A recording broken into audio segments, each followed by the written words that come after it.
Everybody, it's George from GH Immigration Services in Winnipeg. I'm going to do a video here on a program that has been, well, it's kind of a recent program. It's called the Employer Direct Initiative. It's from Manitoba. It's an MPNP program, and it has two parts to it. It has the employer part, and it also has the temporary resident retention pilot as well. That's connected to it as well.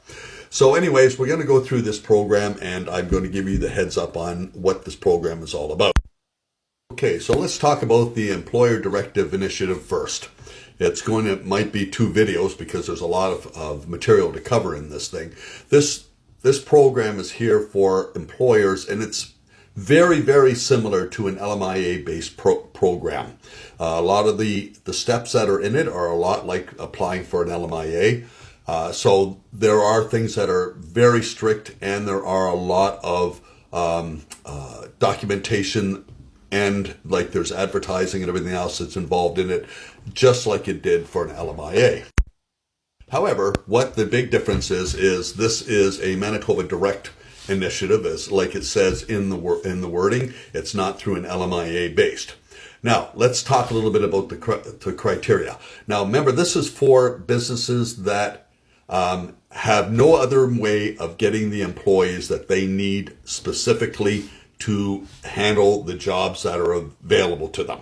And it is available all the way through all different tiers, but they're different. They're treated a little bit different in tier 4 and tier 5.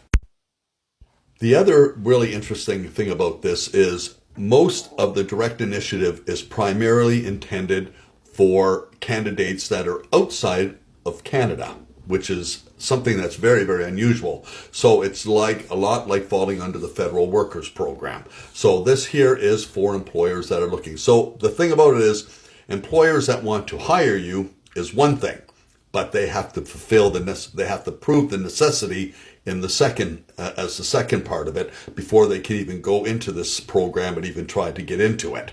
So let's talk more about the program. There's a lot on this, so I have to read some of the things and basically tell you about it once I read it. Sorry, it's the only way, because there are a lot of details when it comes to this. So basically, employers they have to actively own a business that has been in business for 3 consecutive years, immediately prior to submitting the application. So they already have to be in business for 3 years, then they can look at creating an application through this program. They must be incorporated or registered and in good standing with the CRA and the ESDC and so on and so forth. So they have to be upstanding when it comes to applying for it through different government services. The business has to be established in Manitoba, and it has to be working in Manitoba. So remote jobs outside of the province, and that we'll get to which ones are ineligible as we go forward. They have to have a business with a minimal income of at least $350,000 consecutively, minimal for the last 3 years. So they can't dip below that $350,000, and they have to be able to prove it as well, because there's going to be documentation like probably tax returns, and that will probably have to be submitted as a part of the application as well. They have to show that they are financially capable of supporting the worker. They have to have the ability to retain those workers, not to financially just be able to get them here, but they have to be able to financially support them during the whole time that they're here in Canada. They have to maintain a clear employer-employee relationship, which means they can't be a proprietor, or they can't have partial ownership, anything like that. The employer is one business person, the employee is a completely different entity altogether. Also have to have, like I mentioned, they have to have a positive history with the Manitoba Provincial Nominee Program, with the federal and provincial government laws and regulations. They can't have any fines, administration penalties, no non-compliance issues throughout the time that they've been working. And this means not just the 3 years. It means if they have a history with problems with any kinds of compliance histories of that will be a negative factor against them. They have to be able to submit a recruitment plan on what they're looking to do when it comes to hiring these overseas workers. That's one of the very, very important things to do. They have to submit copies of relevant contracts and demonstrate long-term, full-time positions for which the application is submitted. So you have to be able to prove all that you're submitting these documents and that the employment that's going to be involved with this is actually going to be able to be supportive for the entire duration of the employment of the candidate that you're hiring. So they also have to, of course, they have to get what's called a RAPA, which is a Work Recruitment and Protection Act certificate through Department of Labor here in Manitoba. So the list of ineligible employers are like businesses that do placements. So they're temporary workers that they hire people in and out and all that stuff. They don't qualify to be able to apply for this program.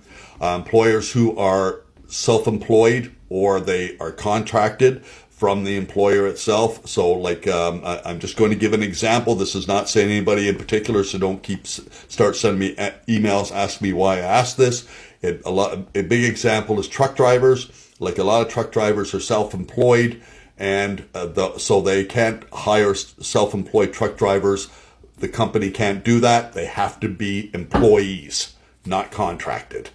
You can't be planning on selling your business for the next 2 years. So if you're planning on selling a business, you don't qualify for this at all as well. You can't be on the suspension list from the ESDC, and you can't have had any history of non-compliance with the temporary foreign worker program. Something you must be aware of as well is even if you do meet the eligibility requirements, it does not necessarily mean that it's going to be approved for any of the positions. And the other thing that's really important about it is if you do get these positions, if you say you apply for 5 positions and you only use 1, if you have a vacancy, if still 75% of those positions haven't been filled within the first year, you may be ineligible to apply for it again for the program once at a later date. Okay, first off, let's talk about the position criteria. For one thing, in the application, you have to include the NOC code on which you're advertising for. Second is the starting wages and the prevailing wages must be at least the same rate of pay that a Canadian or permanent residency will receive. But there's also a catch to that as well.